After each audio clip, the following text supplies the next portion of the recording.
7 days news की तफसीलात के मुताबिक नेशनल वर्कशॉप बलूचिस्तान के 85 रुकनी वफद का आज़ाद जम्मू कश्मीर कानून साज असम्बली का दौरा कोयटा। नेशनल वर्कशॉप बलूचिस्तान के 85 रुकनी वफद का आज़ाद जम्मू कश्मीर कानून साज असम्बली का दौरा। हुकूमत आज़ाद कश्मीर के सीनियर वजीर हुकूमत ख्वाजा फारूक अहमद और वजीर खजाना अब्दुल माजिद खान ने वफद को आज़ाद जम्मू कश्मीर कानून साज असम्बली के हवाले से ब्रीफिंग दी। वफद में सियासी रहनुमा, कारकुनान, मीडिया, अहले इल्म और नौजवानों के नुमाइंदे शरीक थे, जबकि इस मौके पर सेक्रेटरी इत्तलात IT मुद्दत Shahzad, special secretary assembly Tariq Zia Abbasi दीगर भी मौजूद थे। Deputy secretary assembly Nisar Hussain Aman ने वफद को कानून साज असम्बली की तारीख, आईनी इख्तियारात, कवानीन और इंतजामी ढांचे के हवाले से तफसीली ब्रीफिंग दी। इस मौके पर वफद के सवालात का जवाब देते हुए सीनियर वजीर ख्वाजा फारूक अहमद ने कहा कि पाकिस्तान तहरीक इंसाफ की हुकूमत में 31 साल बाद बल्दियाती इंतखाबात का इनेकाद इमरान खान के विजन और मिशन की तकमील है। वफाकी हुकूमत की जानिब से आज़ाद कश्मीर के बजट में कटौती से आज़ाद कश्मीर के अंदर तमीर और तरक्की और हालिया जारी मनसूबाजात मुतासिर हुए।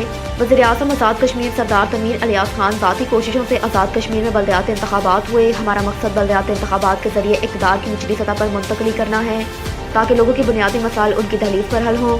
कहा कि आज़ाद कश्मीर में पढ़े लिखे लोगों की तादाद पंजाब से ज़्यादा है। हमारी हुकूमत की अवलीन तरजीह तलीम और सेहत है, जिस पर हमारी हुकूमत नामसाद हालात के बावजूद काम कर रही है।